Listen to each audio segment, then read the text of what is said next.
2022 में सिद्धू मूसेवाले का मर्डर, जिस मामले ने पूरे देश को हिला दिया था, उस केस का एक अहम आरोपी आखिरकार पुलिस के हत्थे चढ़ी गया। 2024 में बाबा सिद्दीकी पर हमला करवाने वाला मुख्य आरोपी भी जो महीनों से फरार था, वही आरोपी अब भारत की जमीन पर वापस कदम रख चुका है।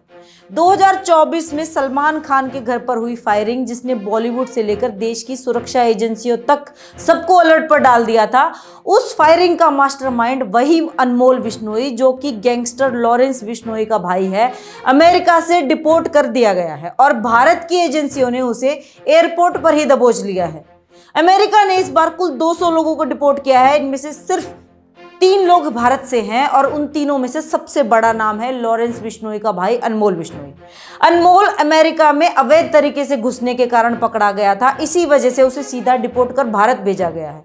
नेशनल इन्वेस्टिगेशन एजेंसी यानी NIA, जिसने अनमोल को अपनी मोस्ट वांटेड की कैटेगरी में रखा हुआ था, भारत आते ही उसे हिरासत में ले लिया है, क्योंकि मामला सिर्फ क्राइम का नहीं बल्कि इंटरनेशनल क्राइम नेटवर्क और गैंगस्टर कनेक्शन का है। ये वही लड़का है जिसे उसके पिता किसी समय ओलंपिक में भेजने का सपना देखा करते थे, लेकिन जिंदगी ने ऐसी करवट बदली, दोस्ती, गैंग कनेक्शन और पावर की चकाचौंध ने उसे अपराध की राह पर धकेल दिया। आज उसी लड़के को अमेरिका से डिपोर्ट करके भारत लाया गया है और लौटते ही उसे गिरफ्तार कर लिया गया, क्योंकि उसके नाम पर कई बड़े संगीन अपराध दर्ज हैं, जैसे मर्डर, षड्यंत्र, फायरिंग और गैंग कनेक्शन। और उसके सिर पर NIA ने 10 लाख रुपए का इनाम भी रखा हुआ था।